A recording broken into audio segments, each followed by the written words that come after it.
So then what actually happens in case of DC generator, you can easily understand, you have already studied also that after the power is generated, there is a commutator which converts the AC power into DC power.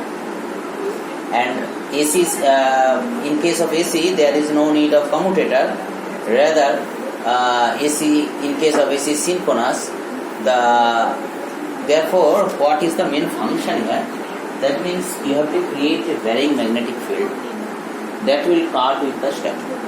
This varying magnetic field can be generated by creating magnetic field, and as rotor will move, there will be change in flux.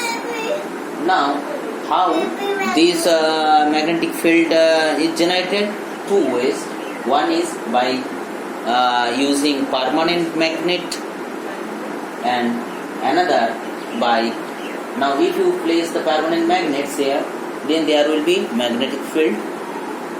Again, if you as this power flux generation or field generation by permanent magnets is basically of low power, low field is generated. Therefore, sometimes the rotor winding is electrically excited to create higher magnetic field.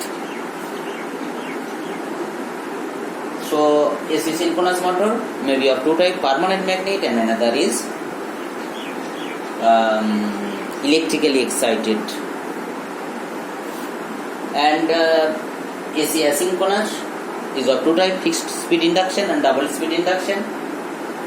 Besides, there is another type that is switched reluctant, where it has strong stator and strong rotor. And for these two terms, asynchronous and synchronous, you can easily understand that synchronous means the power is generated or fed to the grid in synchronous to the grid supply. The frequencies will be matched, but it requires huge huge circuitry to have that synchronization. Therefore, the cost of AC asynchronous increases, maintenance increases to have that synchronization. Now, another important term in case of wind turbine, where we will install the wind turbine so that we will get higher efficiency. Okay, there are different parameters we have to consider, but primary consideration is wind speed, because as the wind speed increases, wind turbines, blades moves faster, shaft moves faster, and rotor also moves faster, and more power is generated. Therefore, we will obviously prefer the place where the wind speed is higher. But not only that, you have to also consider whether there is, we are using a term that is cut-in wind speed, that is the wind speed where it crosses a minimum level so that power is generated, significant power is generated. Now, if the wind speed is less than that, power cannot be generated. Okay, power cannot be generated means power may be generated, but the costing will be very high per unit. So, this wind speed, average wind speed must cross or should cross the cut-in speed. So, if we consider compare 3-4 sites where the average wind speed will cross that cut-in for a longer days or longer instances, that may be preferred at the place of installation for wind power generation. The other terms are also there. There are actually several parameters that we consider. One tells that you can use the temperature as a parameter.